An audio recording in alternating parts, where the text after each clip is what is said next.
오늘 여러분과 함께 나누고자 하는 말씀 또 성경 주제는 시편 37편 5절로 6절에 있는 말씀입니다.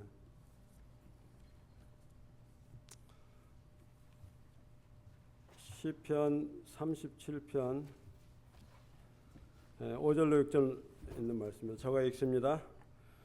내 길을 여호와께 맡기라. 그를 의지하면 그가 이루시고 내 의를 빛같이 나타내시며 내 공의를 정오의 빛같이 하시리로다. 내 길을 누구에게 맡기라고요? 여호와께 맡기라. 그를 의지하면 그가 이루시리라. 신명기 1장 33절에는 이런 말씀이 있습니다. 그는 너희보다 먼저 그 길을 가시며 장막 칠 곳을 찾으시고 밤에는 불로 낮에는 구름으로 너희 갈 길을 지시하신 자니라. 특별히 여기 말씀 중에 그는 너희보다 먼저 그 길을 가셨다. 이스라엘 백성보다 먼저 가셔서 어떻게 하셨다는 거예요? 장막 칠 곳을 찾으시고 밤에는 불로 낮에는 구름으로 너희 갈 길을 지시하신 자이니라. 여러분, 하나님이 여러분의 가는 길을 미리 가보셨다고 생각하십니까? 저는 그렇게 믿습니다. 하나님께서는 여러분의 모든 길을 다 아시고 앞으로 가야 할 길, 살아갈 그 길을 다 아시는 하나님이시기 때문에 우리가 확실하게 그분을 의지할 수 있고 의지할 수 있는 분이라고 그렇게 생각을 합니다. 여러분은 어떤 것을 이렇게 기억하려고 할 때 어떤 법이 있다 그러죠? 잘 기억하기 위해서. 연상법이라는 게 있죠. 한 번은 그 양영재 목사님이 자기 이름을 뭐라고 하면 잊어버리지 않을 거라고요? 영양제라. 영양제라고 이렇게 기억을 하면 잊어버리지 않을 것이다. 제가 살아오면서 잊지 못할 그 잊어버릴 수 없는 그런 그 이름들이 있어요. 서한모 씨라는 우리가 두부할 때 한모 두모 할 때 그분은 잊어버리질 않아요. 어떻게 생각하느냐에 따라서 손한근 장로님 한근 할 때 손이 한근이다 이렇게 그분이 그렇게 해서 기억하라고 그러시더라고요. 저는 저의 이름에 대해서 그렇게 자부심을 가져보지는 않았습니다. 예를 들면 뭐 전우주라고 이렇게 줬으면 얼마나 좋을까 좀 넓게. 이 전명기 굉장히 촌스럽고 어릴 때도 굉장히 좀 창피한 생각이 들었는데 커가면서 이걸 해석을 그냥 영원한 길이다라고 생각을 하니까 제가 위로가 되고 내가 길을 찾는 자에게 길을 가르쳐주고 정로를 찾는 자에게 정로를 가르쳐주고 그렇게 하는 사람이 돼야 되겠다. 그렇게 하니까 좀 자부심이 생기고 자존감이 급상승했습니다. 그래서 여러분의 그래서 누가 그런 얘기를 하죠? 사건보다는 무엇이 중요하다? 그 사건을 해석을 어떻게 하느냐, 거기에 따라서 많은 차이가 있다고 합니다. 그래서 여러분,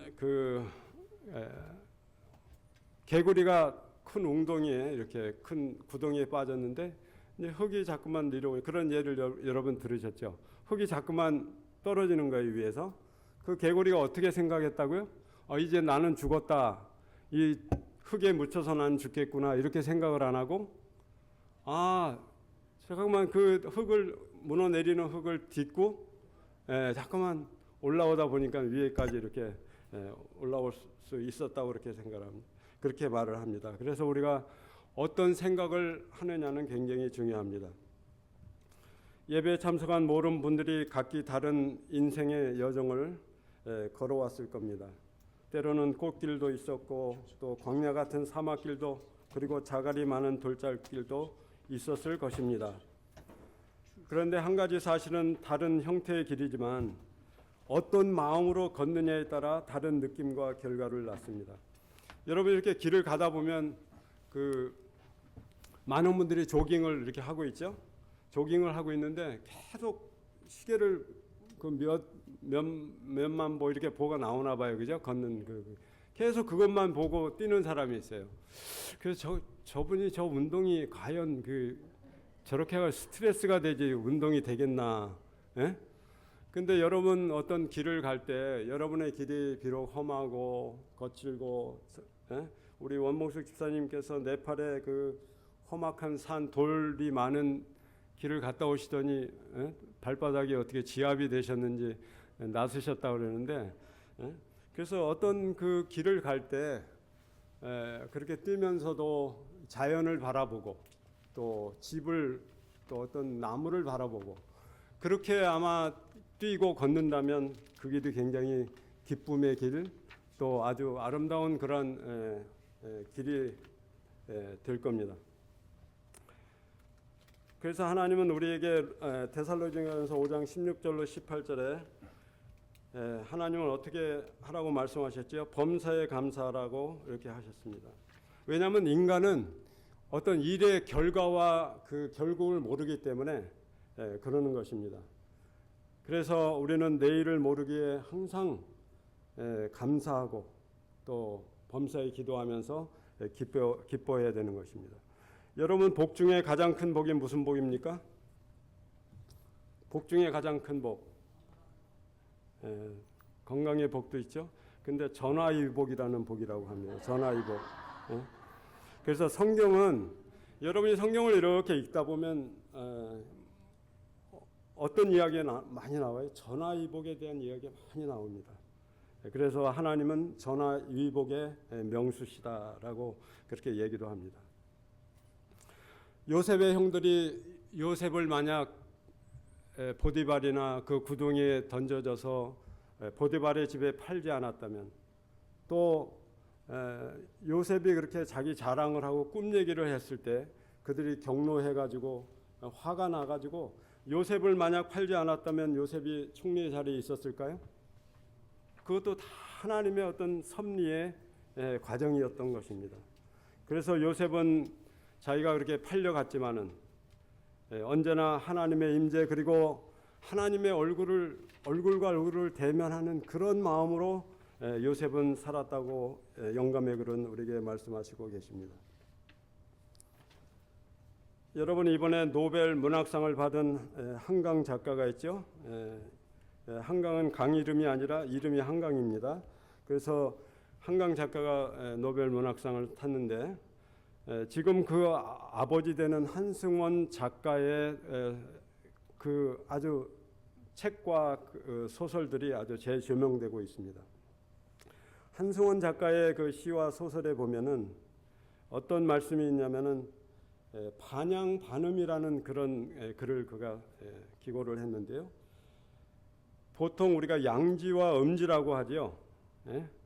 그래서 그분이 하는 말이, 풀이 너무 이렇게 햇빛이 강한 그 곳에 있어도 어떻게 되죠? 여러분 농사를 많이 해보셨죠?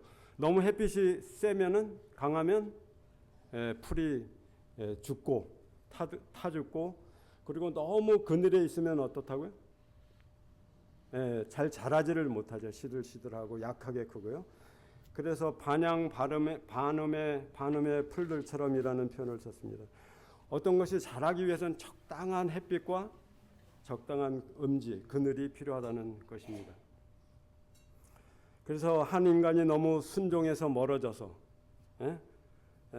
전라도 표현인가요? 이게 되바라지면, 전라도 사투리인가요? 되바라지다. 그릇이 너무 되바라졌어. 뭐 이런 표현하는데, 어떤 훈련을 통해서 어떤 자제력, 감정 조절, 또 인격 수양, 이런 것들이 돼야 된다는 그런 뜻입니다.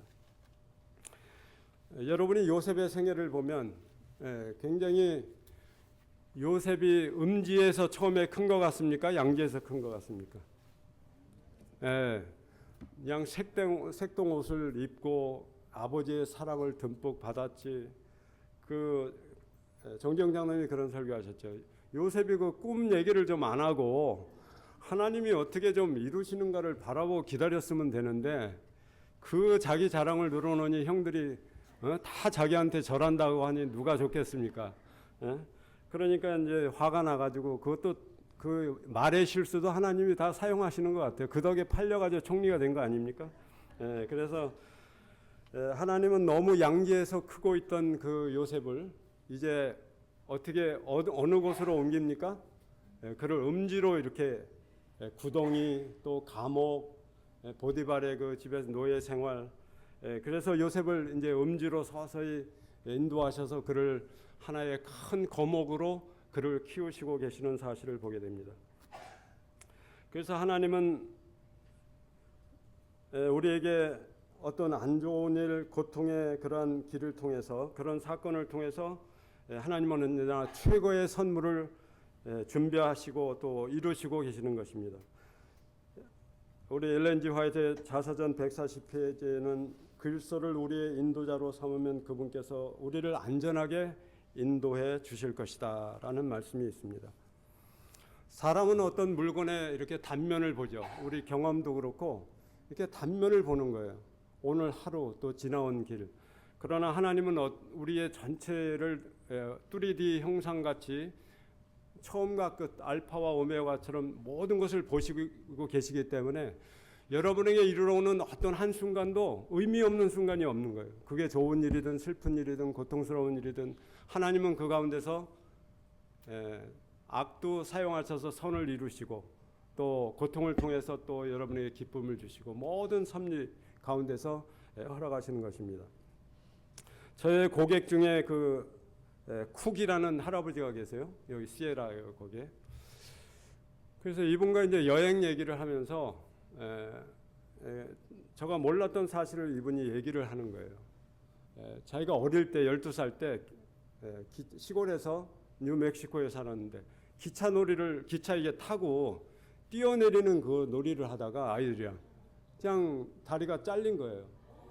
그래가지고 그 친구들이 이분한테 그 친구들이 어릴 때니까 그냥 병원에 가서 살지 말고 죽으라고 미래가 너무 그냥 힘들 거를 예상하고 또 불행하다는 걸 아니까 그래서 이분이 이제 이렇게 의족을 거두면서 저한테 보여주시는데 그러면서 이제 여행 얘기를 하다가 자기가 그 의족을 차고 옛날엔 그 의족이 굉장히 무거웠대요. 지금은 가볍지만 그래서 그걸 신고 여기 레이크 타워에서 텍사스까지 걸어서 갔다는 거예요. 그분이. 그래가지고 그래서 너 잠은 어디서 잤냐? 그렇게 물었더니 그 프리웨이에서 좀 떨어진 곳에 가서 모래를 파고 모래가 따뜻하잖아요, 그죠 여름에? 그래서 그거 이렇게 다시 모래를 이렇게 해가 덮고 이불처럼 그렇게 잤다는 거예요. 근데 많은 사람들이 이제 태워주려고 차를 히치하이크하는 사람인 줄 알고 태워주려고 해도 자기가 거절하고 3개월을 걸려가지고 텍사스를 갔다는 거예요. 텍사스를. 그래서 이렇게 거기 보면 두 모자가 이렇게 걸려져 있는데 그게 자기가 그때 쓰고 간 그 모자라는 거예요. 그래서 제가 그리고 이분이 그 의족을 차고도 안 다닌 곳이 없어요. 안 다닌 곳이 다 여행을 다 주마다 이렇게 하시고 지금도 94세신데 운전하시고 그렇게 다니시는 걸 보고 제가 많은 것을 생각하게 되었습니다. 어떤 그렇게 자기가 성취 못한 달이지만 그런 불효불굴의 의지를 가지고 자기의 그 꿈을 또 목적을 이루는 걸 보고 제가 많은 용기를 얻게 되었습니다. 여러분, 제가 여러분에게 성경의 인물 중 누구를 좋아하냐고 물으면 각기 다 다르죠. 여성분들은 다 요셉을 그렇게 좋아하시대요. 요셉. 근데 남자들은 좀 달라요. 남자들은 자기 인생과 좀 비슷한 그런 사람을 좋아합니다. 저는 모르겠어요. 파란만장한 삶을 살아서 그런지 저는 생각나는 게 야곱과 욥밖에는 제가 생각이 안 나는데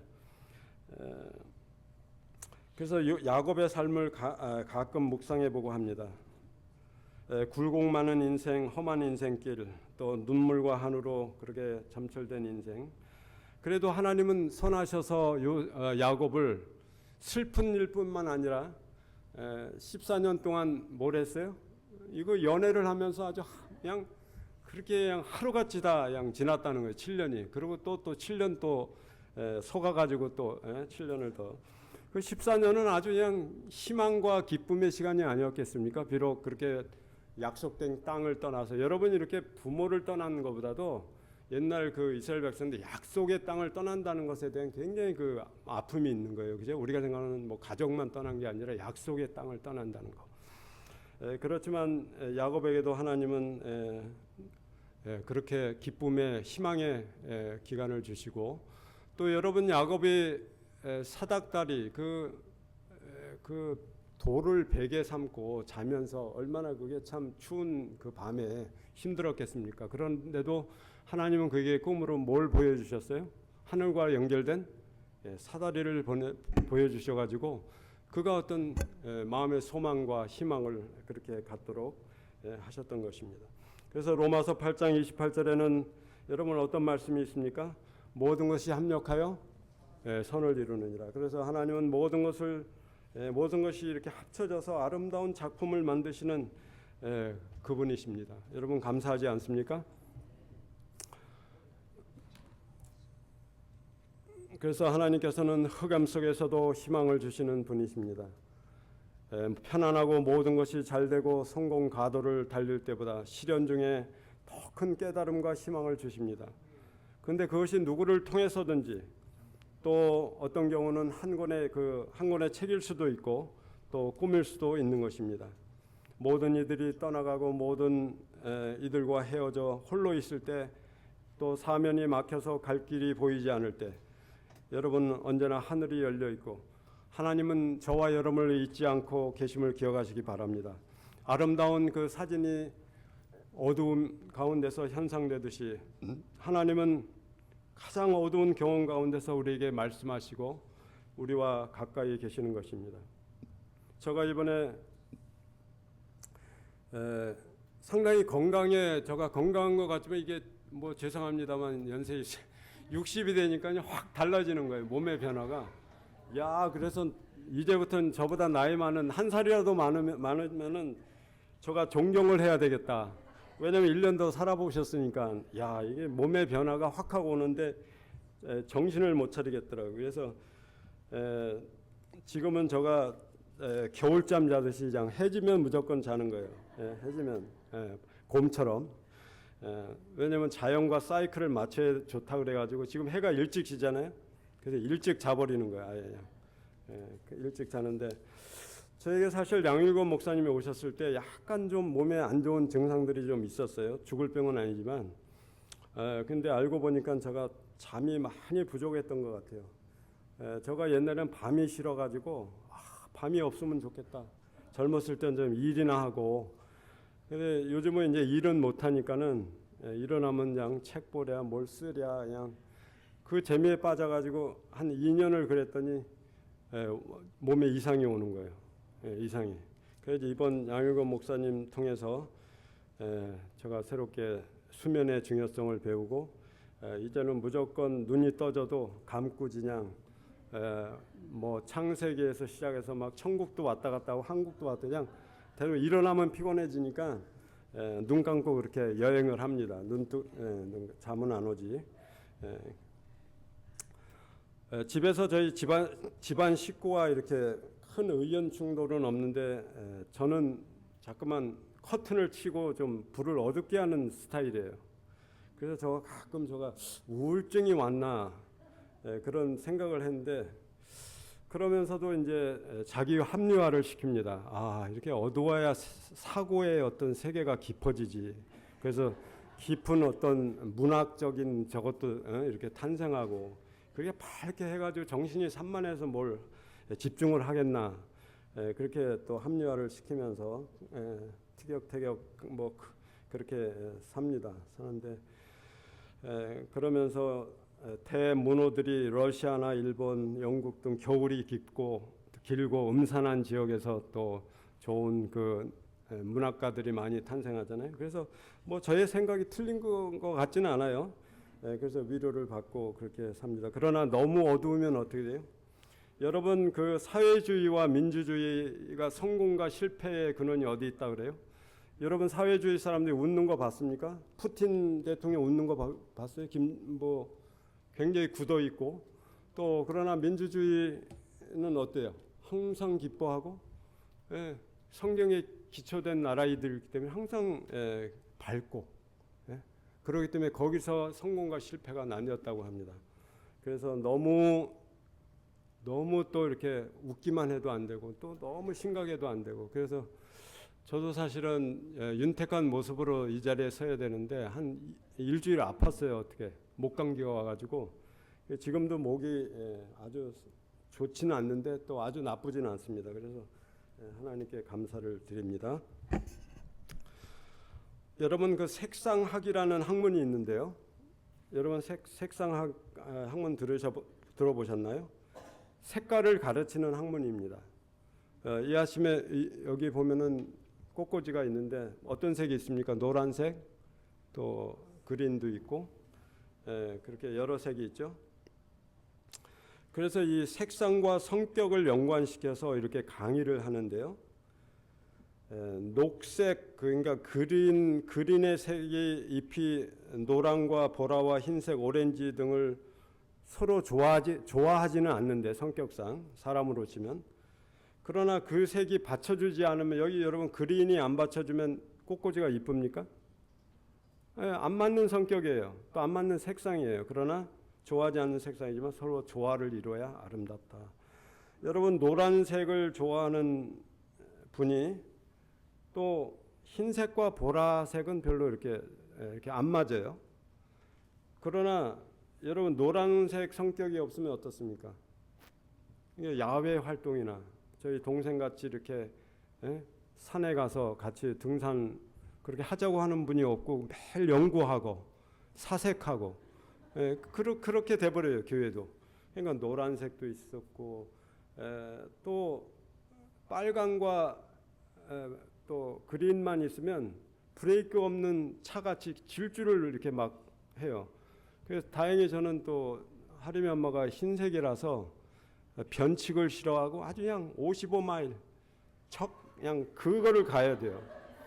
그 마일을 넘으면 이제 옆에서 자꾸만 GPS처럼 여자의 목소리가 들려오니까 괴로워서 저가 그냥 아예 그 마일대로 이렇게.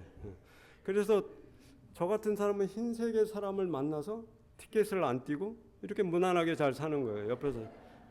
그러니까 모든 이게 조화, 안 맞지만 서로 조화를 이루면서 이렇게. 그래서 이 교회는 비록 우리가 은혜를 받으러 나오지만 어떻게 보면 조화로운 사람이 되기 위해서 조화로운 사람으로 하나님이 이렇게 만드시는. 그래서 여기 보면 여러 지방 사람들이 다 있죠. 경상도, 전라도, 충청도 다 이게 다 필요해요. 경상도의 어떤 지도력, 전라도의 어떤 친화력, 뭐 다 있어요. 충청도의 어떤 자기 자리에서 또 이렇게 하고 사람들을 편안하게 해주고 싫은 소리를 못하고 노를 못하는 그런 또 사람들 다 있어요. 강원도 분들 같이 뭐 있는 것 같지 않지만 꼭 필요한 이런 분들. 그래 다 이게 지방마다 색깔마다 다 조화를 이루면서 사는 것입니다. 그래서 시편 133편 1절로 3절에는 형제가 동거함이 어찌 그리 아름다운지라고 말씀하셨습니다. 저는 좀 네게티브한 그 생각이 들었는지 모르지만 이 세상이 아름다운 것도 있지만 늘 이렇게 좀 어둡다는 생각을 했는데, 황청현 신부의 그 기도 중에 그분이 이제 어떤 강의를 하기에 앞서서 이 아름다운 세상에 살게 하신 하나님 감사합니다. 그래서 제가 그런 생각이 와서 이 세상이 진짜 다 어둡고 슬픈 건 아니구나. 이 아름다운 세상. 여러분, 하늘 거민이 여기 와서 살아볼 수 있습니까? 이 죄악 세상 살아볼 수 있습니까? 예수님밖에 없어요. 하늘에서 내려와 살아본 분. 그래서 우리가 매일 괴롭다 죽겠다 하는 것보다 이거 이 세상에서 이게 갖는 모든 추억들, 아름다운 또 일들 이런 거 아무나 누리는 것이 아니구나. 좀 감사해야 되겠다. 그런 생각을 해보았습니다. 그래서 희망과 절망을 고루 사용하셔서 뿌리가 약한 사람을 깊이 뿌리 뻗게 하시고 잎만 무성하지 않고 열매 있는 나무로 성장시켜 주시는 그 하나님. 여러분, 미국이 이렇게 부강한 데에는 기독교인 몇 프로입니까? 7, 80%. 그다음에 이제 안 믿는 사람 20, 30%가 있기 때문에 이 나라가 이렇게 강대국이 되는 것입니다. 우리 몸의 70%가 뭐라 그래요? 물이라고 합니다. 30%는 뼈와 살 이런 거죠. 그리고 한국이 산이 70%, 평지가 30%, 이탈리아가 70%, 30%. 그래서 우리랑 성격이 좀 다혈질이고 변화무쌍하고 아주 머리가 잘 돌아가고 세계를 로마가 오래 지배를 했죠. 그래서 하나님은 이 모든 우주의 조화가 7대 3의 비유, 물이 70이고 땅이 30%.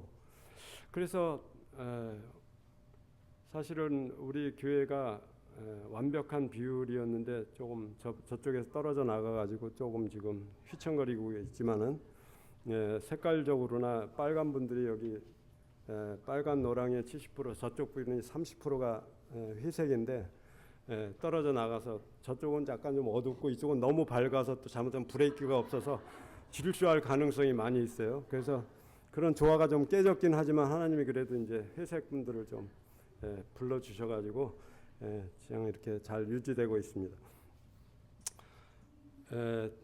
성경을 보면 절망적인 시대에 하나님은 희망의 계보를 이어오시는 것을 보게 됩니다. 가장 어두웠던 시기에 빛 대신 예수님이 오시고 미국의 등장으로 암울했던 이 땅에 복음의 씨가 뿌려지게 하시고 이제 마지막 추수를 빛과 어두움, 희망과 절망을 적절하게 경험한 대한민국이라는 그 7대 3의 비율이 정확한 대한민국이라는 나라를 통해서 마지막 선교의 일을 마치시라고 저는 그렇게 개인적으로 확신을 합니다.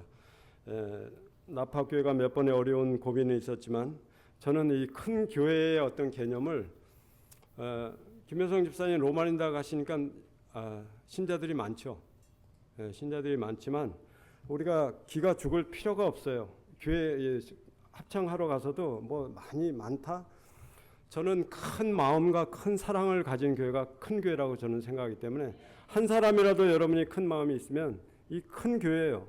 1000명이 있어도 큰 사랑이 없으면 작은 교회입니다.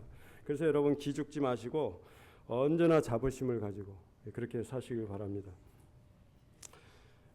어둠과 빛도 절망과 희망도 고난과 시련도 모두 나를 성장시키려는 하나님의 계획임을 우리가 감사하며 나가시게 되실 간절히 바랍니다.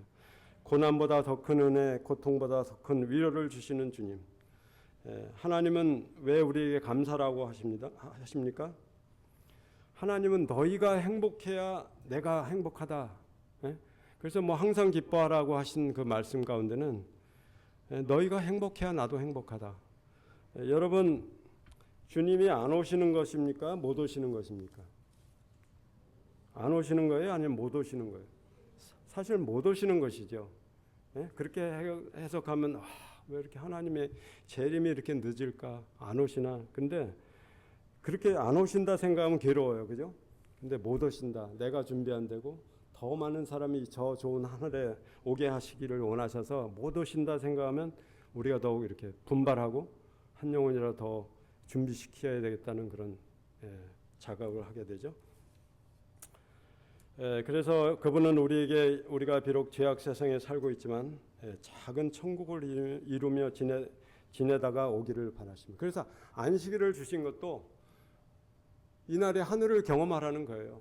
참 우리가 너희들이 괴로운 세상에 살고 있지만 이렇게 모여서 좀 천국을 그리워하고 생각할 수 있는 이 하루를 보내라. 서로 웃고 기쁘고 말씀 듣고 그렇게 생각하면 우리가 감사한 것입니다. 로마서 12장 5절에는 그리스도 안에서 한 몸이 되었다라고 말씀하시고 있습니다. 저는 하늘 가족이라는 표현을 굉장히 좋아하는데요. 윤호영 목사님 이 표현을 가지고 하늘 가족 여러분 이렇게 굉장히 마음에 와닿더라고요. 그래서 나의 가족 형제를 뛰어넘는 사랑으로 맺어진 하늘 가족, 나와 너가 아닌 우리 한 몸. 그래서 우리 교회라고 그러죠. 다 모든 사람이 우리 교회라고 그러는데 그거는 우리 모두의 그 교회라는 뜻입니다. 제가 지난번 아침 기도에 어머니의 마음으로 살고 당나귀 신자가 되라. 그래서 제가 이 당나귀에 대한 글을 많이 썼는데 당나귀는 영상 50도, 영하 50도에서도 잘 견디는 그런 동물이라고 합니다. 그리고 말의 지능보다 25배 똑똑한. 그래서 여러분 당나귀가 좀 못한 동물이다 이렇게 개념했는데 말보다 지능이 25배가 뛰어나요. 그래서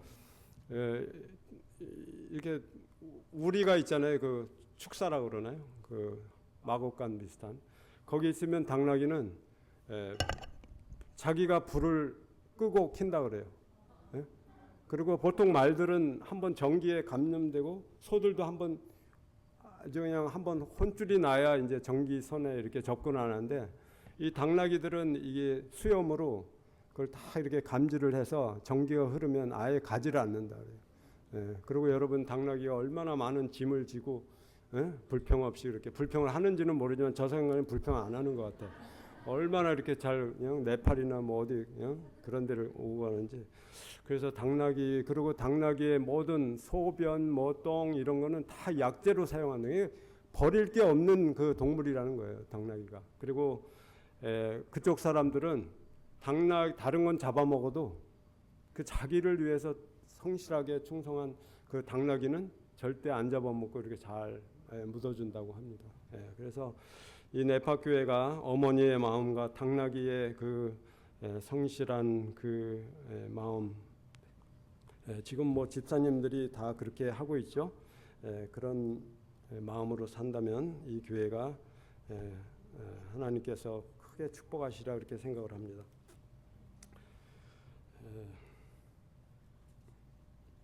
저는 가족들에게 하림이한테도 그렇고 좀 자부심을 갖게 하기 위해서 하림아 우리 집이 세계를 움직이는 컨트롤 타월이다. 이런 얘기를 주입을 시킵니다. 비록 조그만 집이지만 여기서 세계를 컨트롤할 수 있는 여러분 하나님의 그 능력의 팔을 움직일 수 있는 사람이 된다면 얼마나 여러분 기쁘시겠습니까? 근데 하나님의 마음은 어떤 사랑이라는 것으로만이 움직일 수가 있어요. 그 굉장히 제가 이렇게 경험 많은 걸 겪고 이 사랑이 진정한 하나님과 그 하나님의 사랑이 딱 나의 사랑이 되고 내가 하나님의 사랑을 갖고 있을 때 하나님은 마음을 움직여 줄 수가 있어요. 감동을 파장을 일으키고 파문을 일으킬 수가 있어요. 그러니까 여러분의 마음이 진정한 하나님의 사랑으로 가득 차면 여러분이 어떤 기도와 정할 때 하나님의 마음이 움직이는 거예요. 감동이 되는 거예요. 그래서 하나님이 이렇게 들으시고 그래서 뭐 여러분 하나님의 팔을 움직이는 세상에 겁날 것이 뭐가 있겠습니까? 그렇죠? 하나님의 마음으로 움직이는데 얼마나 기쁘겠어요. 그렇죠? 하나님은 내가 하는 대로 내가 원하는 대로 하나님도 움직이신다. 그래서 뭐 하림이 엄마도 가끔 저가 너무 허풍이 심하다, 뻥이 좀 심하다 가끔 그러긴 하는데 저 나름대로는 다 이게 어떤 연구에 의해서 하는 말이지 이렇게 허풍은 아닙니다. 여러분 새겨 들으시기 바랍니다.